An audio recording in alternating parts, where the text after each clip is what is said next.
So welcome back, guys, to part 2 of this interview with producer Iain Hutchison from Glowworm Recording in Glasgow. Welcome back, Iain. Hey, thank you. Thanks so much for the first section. I really did enjoy listening back to it, and it brought back some very fond memories of our time in the studio. For those of you who haven't yet heard of what I do, my name is Pete. I go under the artist name of Pyramid Park, and I'm releasing a second album called Not an Island on the 24th of April. It's available everywhere, and Iain was the producer for this project. We've worked on a project before called Vulnerability, had a great time recording that album, but this album feels like it's a bit of a step up, and the people who've heard it, who've been listening to it, friends and people in the industry that I know, have been really quite positive about it, which has been really encouraging. And that's a lot of that is down to you and your work on the project and your encouragement with me personally as an artist. So thank you for hopping on this podcast style interview. No problem. So we're going to get straight back into the questions. Some songs on this project needed working on during the actual recording studio sessions. And as a producer, I'm really interested to know what makes you feel that a song isn't yet finished or isn't yet ready. Okay. Yeah, that's a really interesting question, actually. Because something I said in part 1 about the role of the producer, the thing that I always need to remember is that it's not my creative vision, it's the artist's creative vision. And I'm there to serve that. But that's why I only want to produce music that I like, because if I can be inspired by it, then I can marry my own creativity into that process. But when you're kind of listening to songs, there's a point where you've got to make a call. Is this just a difference in creative taste, or is there something that's not right here? And that's where you've got to be really clear about what the artist's creative vision is, and where what I bring, also to be clear about, I guess, why you've asked to work with me. Is there something about my own creative take that you like, and therefore how much of that should I bring to the project to best serve what we're trying to achieve? And I think really the short answer is it's an instinct thing. Yeah. So if I'm listening to a song in its early stages and I can just tell in my gut, I don't feel so good about this, and you almost can catch yourself apologizing for it or thinking, well, it just won't be one of the moments I'm so excited about on the project. And as soon as I catch those processes going in my head, I go, okay, I think maybe we need to intervene here. And it's always done open-handedly, because ultimately, as I said, it's not first and foremost my own creative vision that's being served by finishing the project. But if I know I'm having that gut response, and I know that I am creatively connected to the project, it's worth raising it and saying, look, this doesn't feel as good as it could be, or this feels like it's missing or falling short, and actually maybe it's worth us revisiting that. And ultimately, my experience is when you do that, you rarely or never end up worse off than you were. You know, even if you push the door and then you end up back somewhere where you were before, that very journey of doing so actually will still make the song better. It somehow gives confidence, even though it feels like quite a critical thing to do. I mean, we talked about the song You Know I Know, which is the third single, and I mean, we had to even change the name of the song because the very lyric that the song was titled on, we scrapped. Tell me about that in particular. Yeah, so I guess it does give confidence because when I'm raising that, I'm saying I care enough about your project to intervene here, and I'm not just going, that'll do. It's like, no, I'm invested in this. And with that song, I felt like there was a spark of something that felt good, but it hit the chorus and it just felt too plain or normal or generic in some way for me. I felt what we had there before, it just wasn't doing anything I hadn't heard before, and I thought, no, you can do better than that. I know you can do better than that. I guess it's hard to put into words, but I just, in my gut, I felt, I wouldn't be going, this is the standout moment. If it was left as it was, and so it was about saying, okay, this bit, the verse and the pre of the song were great. We didn't need to change them at all, but it was like, okay, we need to revisit this chorus and try something completely different. And I have to say, you came up with the goods, and there's an element of creative imagination required when you first hear a demo to understand as a producer what it is that the artist is is scratching at or trying to represent, because often, you know, when we do a demo, an acoustic demo, or just singing over a track or something, it doesn't necessarily fully represent what we're going to create in the studio. So it was about hearing what you came up with was nothing like what I expected you to. Yeah. But once I got into it and started to hear it in the track, I was like, okay, this might work. And then the more I heard it, I was like, okay, this is really going somewhere now. And it's become a really strong track on the album. It was such an interesting time, because I remember you asked me that question twice about that. Yeah. And the first time I thought, I don't know, I just don't see any other way out of it. And even the second time, I was back on a flight that night, and spent probably an hour on that flight trying to rewrite the chorus, and every angle I hacked away at it, I couldn't get there. And sometimes it, like you say again, takes a break, come back to it, and just think, well, what is this whole thing about? So I'm really grateful that you did that for me. When we were in the pre-production phase, what song or even songs did you think we would drop, or you didn't like when you first heard them?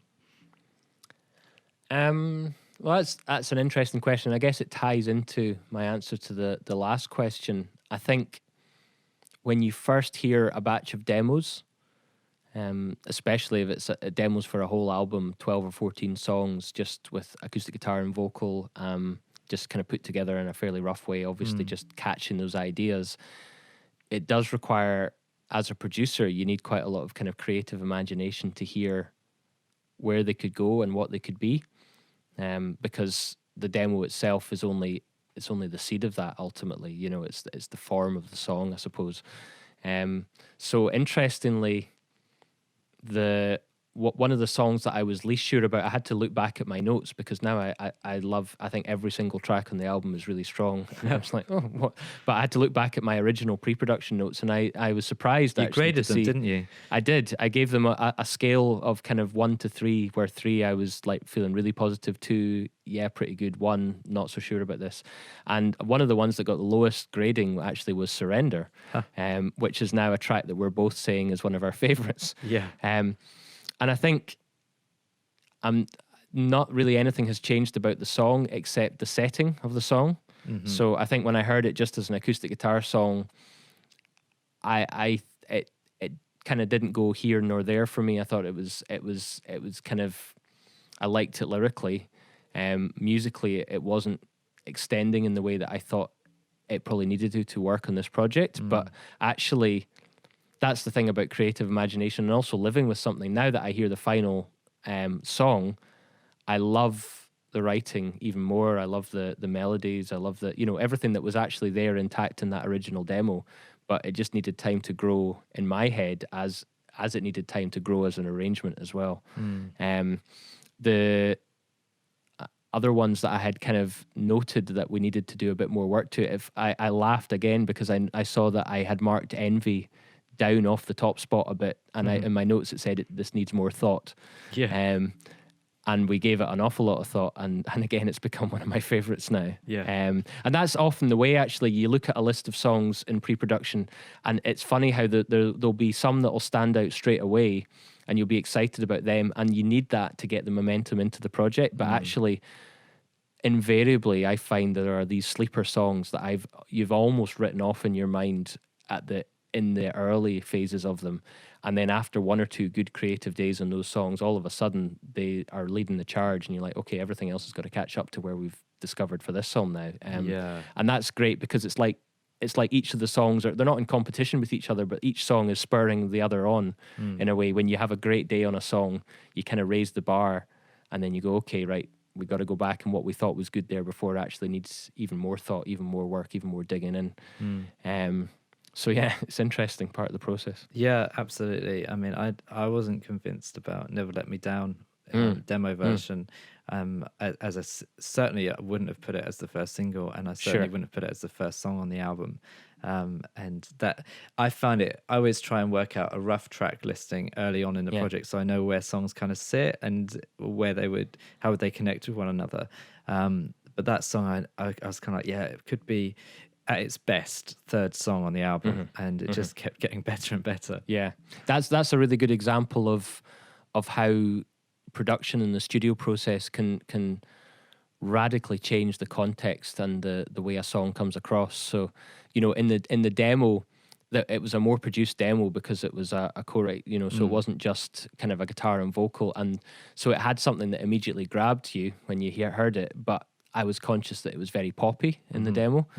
It's more of a major kind of sequence and more of a pop approach, and those songs are the ones that can go one of two ways almost, aren't they? If it can just end up being something that you would write off, but if you can ride that wave where you can take that poppy element, but you can present it in a way that has the weight and the depth and I guess darkness. What I mean by that is tonally, sonically, a richness, a sort of stepping into another world a bit of sound.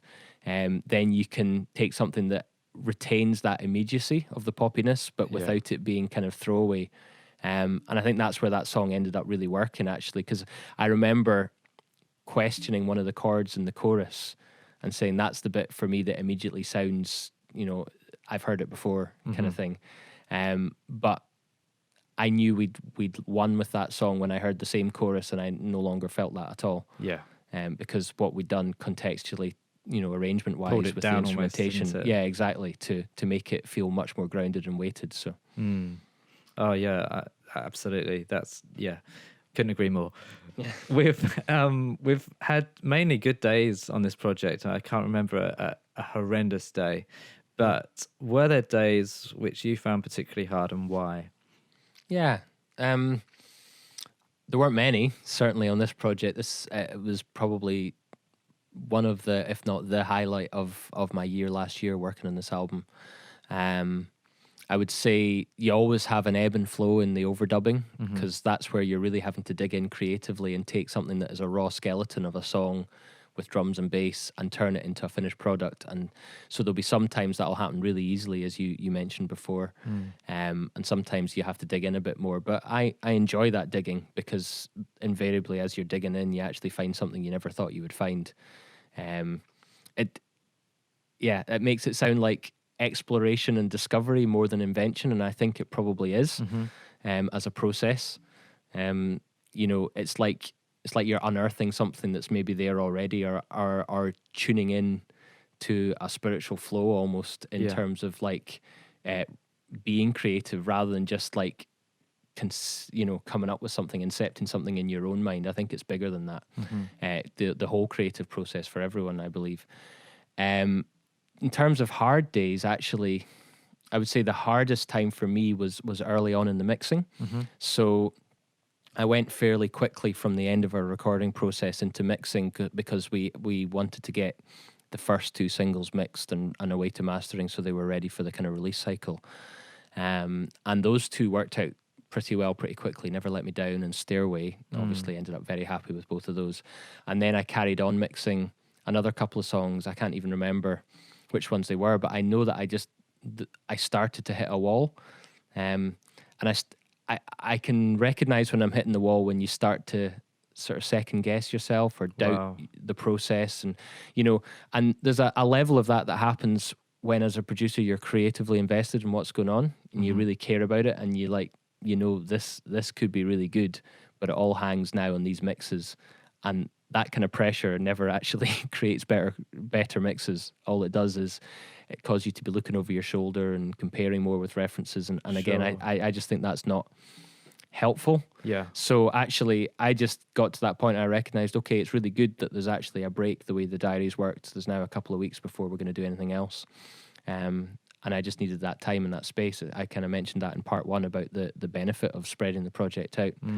And I just kind of had a word with myself in the meantime. I was like, that kind of comparison or that kind of mental attitude isn't going to help the creative process here. Just go, don't care about anything else, and just go and delve into the inspired creativity of this and see what happens. And I was kind of able to do that a bit more by just having that physical space from it. Yeah. And then the process kind of picked up much better after that. But so that was probably the hardest day, I would say, was like day 3 or 4 of mixing. Yeah, I mean, I remember sending a couple of tracks back. There's only one song for me, Minor Land, that I felt wasn't quite hitting the mark in the same way as Yeah. everything else.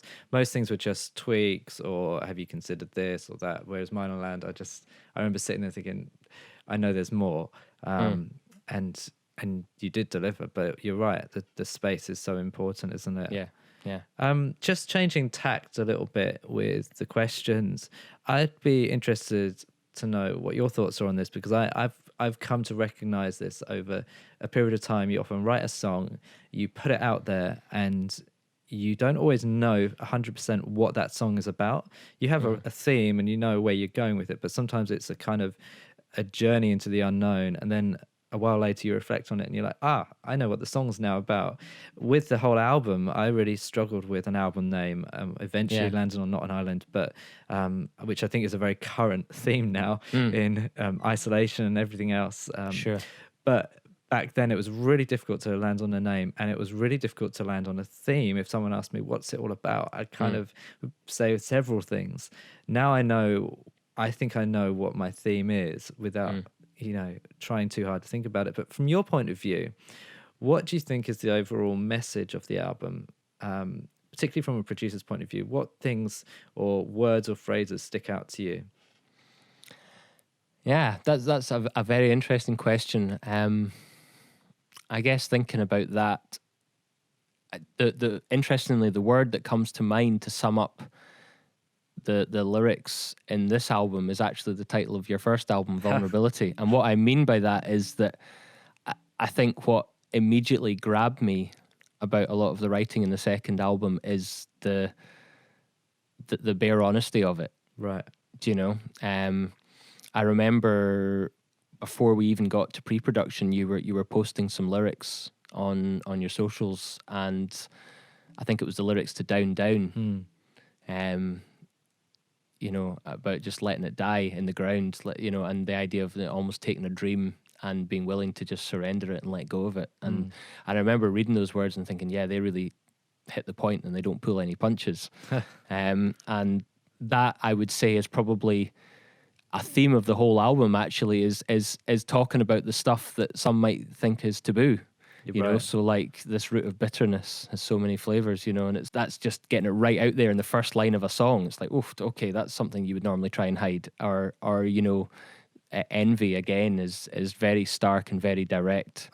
And so vulnerability in terms of you as a writer, I suppose, putting yourself on the line, talking about these things, I think is a theme that comes through. And I remember when you were working on Being Honest, I pushed you towards a lyric that was much more direct and much less could be misconstrued in different ways, because actually the immediacy of that bare honesty of like exposing yourself is actually really, really powerful. That's kind of the world of the artist, you can say things in a song in a way that's far more real and far more vulnerable and communicate with people in a way that if you were to stand up and talk to a crowd would feel incredibly exposing. Yeah. And there's a real power in that. So I guess I'm not tying together what the specific theme of the songs is, but that's the kind of underlying current that I feel in them, is this kind of, raw honesty, I suppose.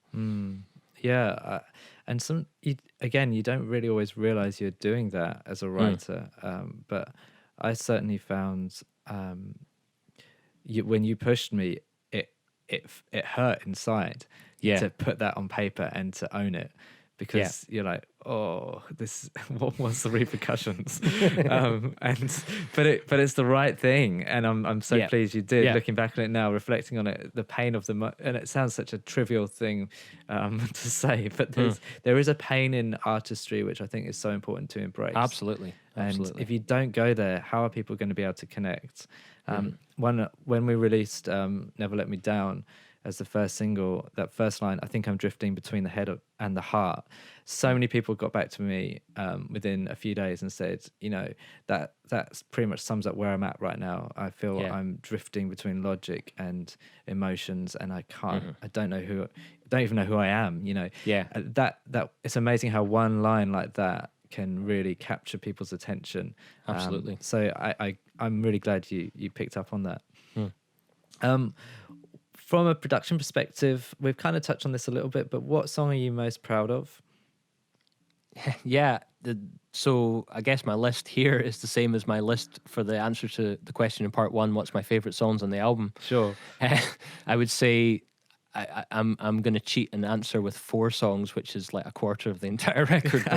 But, Bitterness, Envy, Surrender, and Never Let Me Down are the 4. I guess if I really have to think about it, I'm most proud of because they just have that depth and that detail in arrangement and production, but not to the detriment of the song. The whole point, there's no point in flashy production that takes away from the point of the song. Do you know? I feel like those songs communicate exactly what they need to communicate, and they do so with the lyrics and the vocal being kind of right where it is, but they do so also just with the energy and the weight and the depth in the music. And so I feel like they really work. I mean, the whole album, I think I'm really, really pleased with how it's worked out. And but I guess if I had to single some out, those would be the ones. Yeah, that's great to hear. Okay, a bit of a strange question to end with, but hey, why not?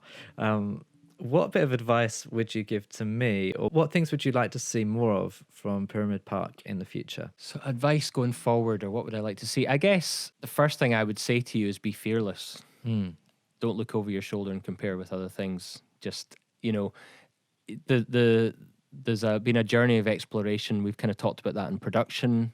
We've talked about that in terms of from the first album to the second album. There's a sense in which Pyramid Park now has a foundation, has a kind of sonic world, has a creative identity.